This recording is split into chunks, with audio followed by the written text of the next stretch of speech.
9,000 people died in 40 minutes and nobody talks about it. The Wilhelm Gustloff sank on January 30, 1945, in the coldest waters of the Baltic Sea. It remains the deadliest maritime disaster in recorded history. 6 times deadlier than the Titanic. Yet you've probably never heard of it. The ship carried 10,582 refugees, mostly women and children. They were fleeing the advancing Soviet Red Army through East Prussia. German civilians had heard the stories. What Soviet troops did to German towns. They ran with whatever they could carry. The Gustloff was their last hope for escape. The luxury cruise liner had been transformed into a refugee transport. Families packed into every available space. Hallways. Swimming pools. Empty ballrooms designed for champagne and dancing. Now crammed with terrified mothers holding babies. The temperature outside was negative 18 degrees Celsius. The water was even colder. Survival time in those conditions? 15 minutes maximum. Most died in 6. But here's what nobody tells you. This wasn't an accident. 3 Soviet torpedoes struck the ship deliberately. And the truth about why this disaster was buried is even darker than the sinking itself. Let's go back 6 hours before the torpedoes hit. Gotenhafen Port, now Gdynia, Poland. January 30, 1945, 12:30 p.m. The Wilhelm Gustloff prepared for departure. Captain Friedrich Petersen commanded the ship. He had serious concerns. The vessel was designed for 1,465 passengers maximum. Now over 10,000 people crowded aboard. No accurate count existed. People kept forcing their way up the gangplanks. Mothers pushed children through portholes to get them on. The desperation was absolute. Soviet forces were 150 kilometers away and advancing fast. Everyone knew what was coming. The Red Army had reached Nemmersdorf 2 months earlier. German propaganda had photographed everything. Mutilated civilians. Women nailed to barn doors. Whether exaggerated or not, the fear was real. 2 million German civilians were fleeing west. The Gustloff was one of the last ships out. But Captain Petersen faced impossible choices. The ship had been painted gray for camouflage. This violated international law protecting hospital ships and refugee vessels. The Gustloff couldn't display red crosses or running lights. It had to travel in darkness. Enemy submarines controlled these waters. Soviet Captain Alexander Marinesko commanded the S-13 submarine. He was hunting in the Baltic shipping lanes. Marinesko had a reputation. Aggressive. Reckless. Facing court-martial for discipline issues. He needed a major kill to redeem himself. The Gustloff's route would take it directly through his patrol zone. What happened next came down to a series of fatal decisions. Petersen chose to sail close to shore. Shallow water meant submarine risk but also mine danger. He activated the ship's radio to communicate with minesweeper escorts. That transmission gave away their position. The Gustloff traveled at 12 knots instead of maximum speed. One engine wasn't working properly. And because of the minefield risk, Petersen kept navigation lights on, making the ship visible for miles. Every choice made sense individually.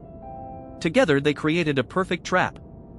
At 9:08 p.m., lookouts spotted something. A dark shape moving parallel to the ship. Before anyone could react, the first torpedo struck. It hit the bow. The forward compartments housed the crew quarters. 300 women from the Naval Auxiliary slept there. The entire section flooded in 90 seconds. Not one of them escaped. The blast killed them instantly or trapped them behind jammed bulkhead doors. Survivors heard screaming for maybe 40 seconds. Then silence as the water rose.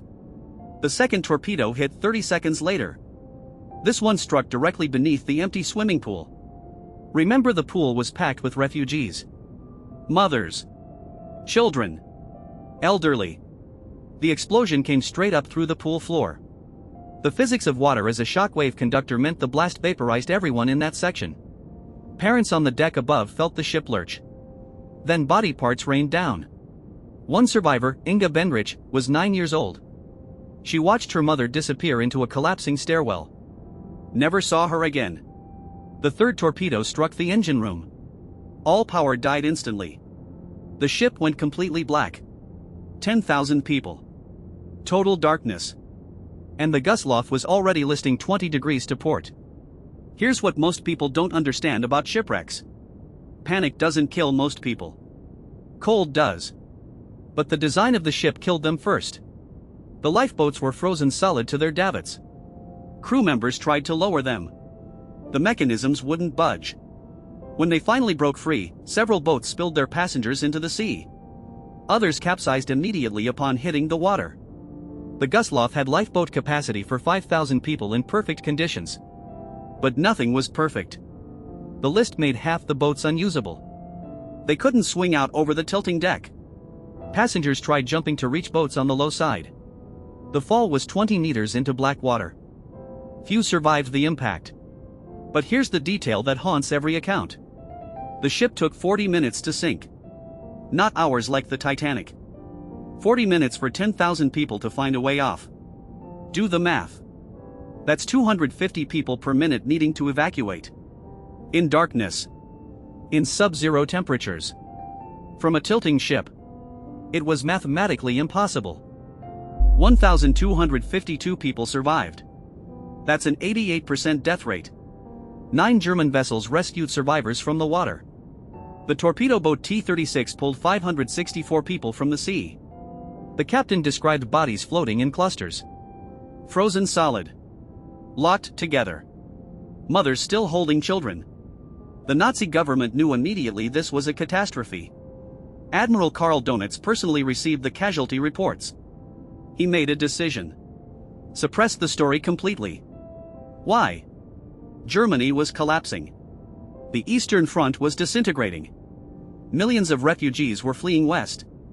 News of 9,000 dead would cause mass panic. It would also expose how badly Germany was losing. Joseph Goebbels' propaganda ministry issued orders. No newspapers could mention the sinking. No radio broadcasts.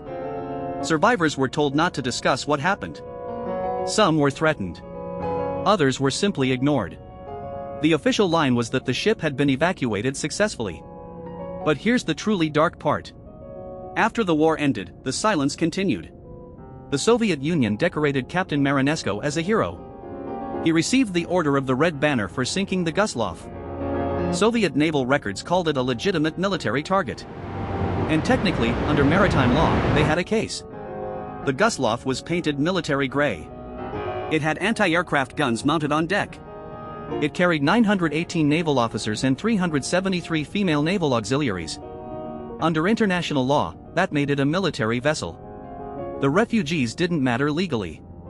The 4,424 children aboard didn't change the classification. The Soviets had the right to sink it. This legal technicality meant nobody wanted to talk about it. Germany couldn't complain. They'd lost the war. They'd committed Holocaust atrocities.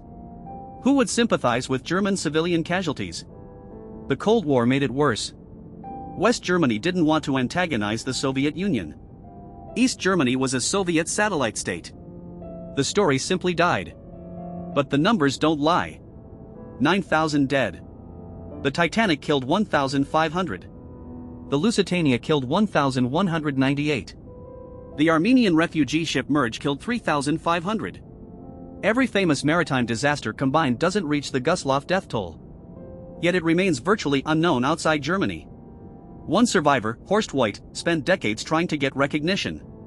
He was 9 years old when his mother drowned. He testified at maritime disaster conferences. He wrote letters to historians. He wanted one thing: for the world to acknowledge these deaths mattered. The wreck of the Wilhelm Gustloff lies 45 meters below the Baltic Sea.